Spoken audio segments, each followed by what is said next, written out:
In today's episode, we hear from someone who's had paranormal experiences all of their life. Then we travel to Pennsylvania and hear from a park ranger who camped out by themselves to see what others have experienced. And finally, we travel to upstate New York to hear about two encounters from the same man. But before we get into the stories, if you dig my content and want to be part of the Army of the Dread, then subscribe so you don't miss out on any new releases. Now let's get to the stories. Thanks for sharing these stories. I listened to them all and wanted to share one of my experiences. Please don't use any part of my name if you decide to use this. To begin with, I want to say this story is 100% true.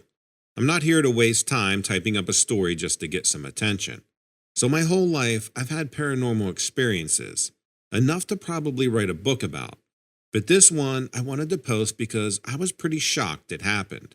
About a year ago in August of 2021, I started to get into Skinwalker and Wendigo stories. So I started listening to them a lot and reading also. I've known about these things for a while, but they never really piqued my interest until recently for some reason. So one hot night I was up late listening to stories. I decided to turn on the ghost hunting app for fun, one that flicks through radio frequencies and puts out words. After a little while of listening, the app actually said my name as one of the words, and the tone of the words started getting much darker, which is not too odd, but it seemed a lot darker than normal. Finally, it came up with the word disembowel. I was a bit freaked out and didn't realize that that was part of the vocabulary in the app. At that point, I shut the app off because I was a little uneasy. Later that night, I went for a walk, which is normal for me during the spring and the summer. I like to take long walks at night. I live in the western suburbs outside of Detroit, so my walks are always throughout my huge neighborhood. As I was walking, I was coming up on a tree, and at the bottom of the tree I saw what almost looked like a piece of really old paper. It was standing up, but the second I looked at it, it flew up and away, so fast that I questioned myself on what I saw. As I walked further, I smelled something like rot or a dead animal for a couple of minutes, which is odd because there were no dumpsters around or garbage that I could see around to cause it. The smell happened a couple of times as I was walking, and I thought to myself, no way is there anything like a skinwalker around. It's just a coincidence that these things are making me overthink, because I've been listening to so much of this stuff. Over the next couple of nights, something started killing the front and back lawn. A big dead spot that looked like some huge dog peed on it showed up in the front, and these deep dug holes in the back, which I had never seen before or since, showed up. Finally, after about a week, I was out walking late one night when something sounded like it slammed off a screen door on a house with a dark porch across the street from where I was. A loud bang, and although it sounded violent, I figured maybe someone had just left the house. I saw a dark shape moving down the driveway out of the corner of my eye. I still did not want to stare as I thought someone was leaving, and I didn't want to startle them since I was out so late. As I kept walking, though, I started hearing this strange moaning sound, which was odd, and still trying to pay it no mind. I now noticed the dark shape was coming down the driveway. It looked to be about 4 feet tall, and so dark that I could see the white eyes and the teeth clearly. It seemed like it was kind of wobbly, like it was drunk. I kept walking without acknowledging it, and it didn't seem to follow me, but I was still confused and not yet scared until I looked back and I heard it making a choking sound like a cat coughing up a fur ball. I clearly saw this thing shaking each time it made the choking sound. It was about 50 feet away now, and I could clearly see it was on 2 legs and completely black, but it also looked hairy. At this point, I just turned away and kept going. I think by showing no interest or fear, it left me alone. And the only reason there wasn't fear was because I didn't realize what I was actually seeing until I was well past it. I didn't go back that way that night to get home, and I'm still unable to explain it all other than my sudden interest in these things actually brought one to me. I have not seen or had anything else happen after that night, but I did tone down my interest and use of the ghost hunting app. Another strange thing is when I look into my word history for that app, it never recorded the word disembowel. All the other words are there in the list. I guess you don't have to be in the woods or desert to attract these things. so be careful with your interests. Thanks for reading.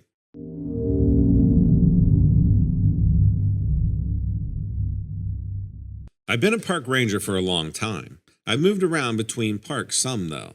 I like to get the feel for different parts of the country. 10 years ago, I was working in Pennsylvania, in the Michaud State Forest. There'd been a group of scouts camping there, and I made sure to stay aware of them in case they needed anything. I'd go by their camp once a day to look things over. I periodically would check in with Mike, the group leader, and confirm that all was good. But one evening when I went by as usual, Mike mentioned that some of the scouts had heard something strange. Apparently, the older kids had sent some of the younger ones on a mission. I guess there's some kind of tradition called a snipe hunt, where you get a bag and a flashlight and get sent into the woods at night. The rule is you're not allowed to come back until you've caught a snipe. Except, there isn't really such animal in the woods. Snipes don't exist. I guess it's kind of a kid's version of hazing to initiate the younger kids. Anyway, these kids have gotten freaked out by something they said sounded like a really high shrieking noise. Some of the kids swore it sounded like a child. I was convinced it was just overactive imaginations, and maybe a screech owl, but these kids were seriously freaked out. They swore there was something very not right about it, so I decided to camp out in that area that night, and sort of keep watch and keep my ears open. I figured I'd set up camp in the same area of the reports. I got some gear out of my cabin and followed Mike and a few kids into the woods. I went about 100 yards or so before we came to the bank of a creek, then followed the creek up for a bit until we came to a fork. I set up my tent and got a fire going. It was around 7 p.m. by then, and I was ready to hunker down for the night. I was hungry and was heating some food on my propane stove. But it wasn't before long that I started feeling like something was watching me. Now that's really unusual for me. I've been level-headed and not prone to getting spooked, but I felt really odd and uncomfortable right then. The woods there are thick, and there's a fair amount of wildlife, especially white-tailed deer and raccoons. I was used to the feeling of animals around. After I ate my dinner, I was just sitting by the fire reading, when all of a sudden there was this really high-pitched shriek. It seemed to be upstream. I thought it sounded like an owl at first, but a few minutes later, it happened again. I couldn't tell how far away it was, but it lasted for several seconds and seemed to fade in and out. I got up and walked a few yards into the woods expecting to hear the sound again, but then it stayed quiet for a long time. I've heard bobcats, owls, and rabbits scream, and none sounded even close to this. I stayed attentive to it for an hour or so, but I heard nothing.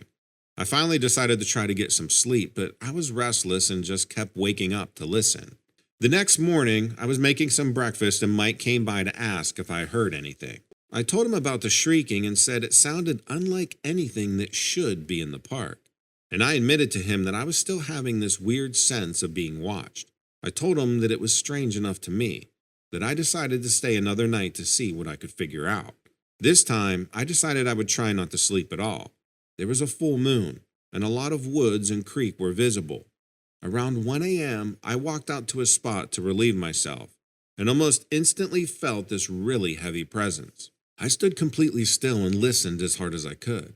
Then I walked about 50 feet when out of nowhere to my right, this dark figure with bright red eyes came into view. It was standing by the creek. I swear it looked like some kind of giant bat, but human-like at the same time. And I'm totally serious about that. It seemed to look right through me, and then suddenly it shot straight up into the air. There was this whooshing sound that felt like the air sucked in when it flew up. Then, a few seconds later, I heard another shriek, but this time it was moving away from me and getting quieter. I ran back to the campsite and got my notepad and tried to draw what I had seen. It had seemed like it was around 6 feet tall or so, and had these strange protrusions from its back that I came to realize were wings. There was no doubt about the bright red eyes, but that thing had swooped off so fast I hadn't had time to get a flashlight on it. If it hadn't been a full moon, I might have not have seen it at all.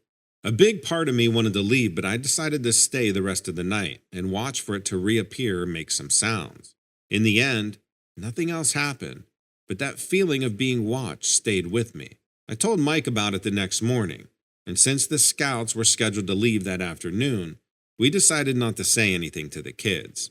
We just chalked it up to a wild animal. But holy crap, these kids weren't kidding. That sound was unearthly. I went ahead and made my reports. I don't know what to say, but I never believed in such things as this. But I guess we all get older and wiser, if wiser is what you want to call it. Hopefully someone will discover a logical answer someday, and hopefully I won't be here anymore.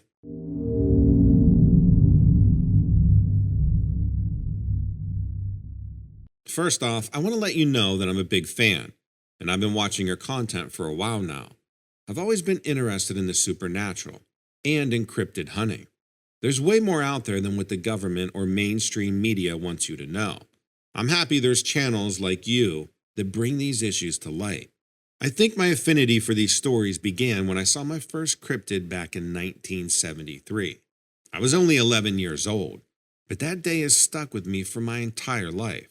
The image of the creature was burned into my mind, and I became obsessed with trying to see it again.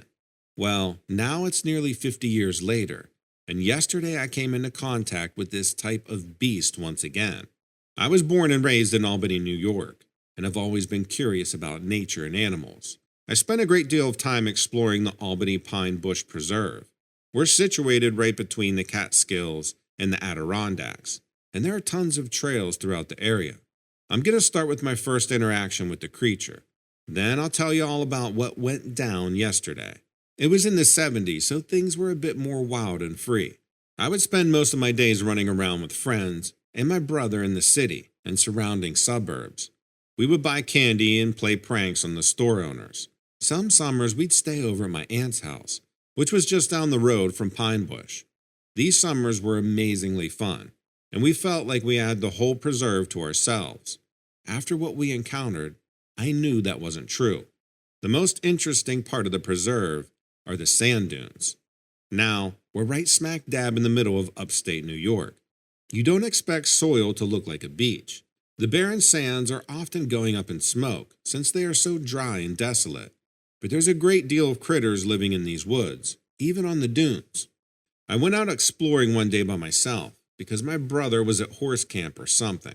I was walking through the sandy terrain when I saw a dog on top of a dune. I tried calling over to it, thinking it had gotten lost away from its owner. It didn't move when I called, so I started towards it. From a distance, it looked like any old dog. It was skinny and I could see the shadows of its ribcage sticking out from under its skin. It was blackish brown with these tall legs and a long snout. As I walked towards it, it began to growl. I started to see it clearer now. It had scaly reptilian skin. It was definitely not a dog. I was scared, so I backed away slowly. Well, actually, I think any sane person would do the same. It started to move towards me. It moved low to the ground and stuck out this long pink tongue.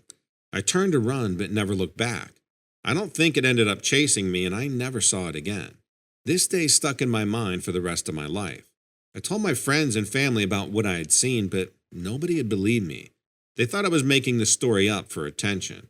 I never went walking in the woods after that. But for the rest of my life, I stayed curious. It wasn't until just yesterday that I saw it again. I was driving past a preserve on my way to make some deliveries. I work as a postman these days and take a few routes that take me into the more desolate parts of the country. I was going about 65 when I first spotted it, but then I slowed down right away. There was a dead deer carcass on the side of the road. It had been out there for at least a day. I'd seen it as I passed the day before. It was bloated and very clearly a buck, a decent size with a pair of half-grown antlers.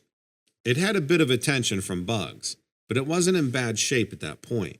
The creature was ripping at it now, and it was barely recognizable as a deer. It sunk its teeth in and used its long tongue to lap up the coagulated blood. It was disgusting. I looked at it in my rearview mirror. I just couldn't believe my eyes. Of course, this would be the time that my iPhone was dead, so I didn't get any photos or videos, but I definitely know what I saw. I started to put my truck into reverse so I could get a closer look. I pulled back slowly, but the thing didn't even notice that I was getting closer. My windows were open and the smell of rotting flesh and sewage wafted into my truck.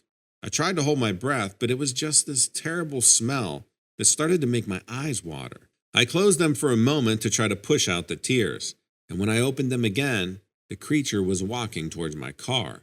I sat there for a moment and stared at it. It walked right towards my truck door and just sat about 6 feet away. Now, I got a really good look at this thing, and I didn't even have a chance to notice the smell because my heart was racing so fast. It was hideous and drooling. Its entire face and neck and chest were covered in blood and the guts from the deer. Its ears flicked back and forth, and its back arched like it was going to pounce. Once I saw that, I knew I had to get out of there. I stepped on the gas and it actually started chasing me. I thought maybe I could lead it into town or towards the ranger station so someone could get a photo or shoot it. I kept starting and stopping, going about 30 miles an hour, and the thing was keeping right up with me. Eventually another car started to come towards me, and I flashed my brights to signal to them. Once the thing saw the other car, it ducked back into the brush. It was gone, and I don't even think that car even got a good look at it. I hope maybe they did so at least someone else would know what I'm talking about. My family is pissed that I'm back on this again, but I hope you guys will appreciate the story. Let me know what you think. Let me know what you think about these stories in the comments below. Also, make sure to check out dreadsarmy.com, where you'll find all of my stories and multiple strange and weird news posted every single day. If you want to be part of the discussion, check out the forums on Dread's Army. We also have a Facebook group so you don't miss out on any updates. Thanks and take care.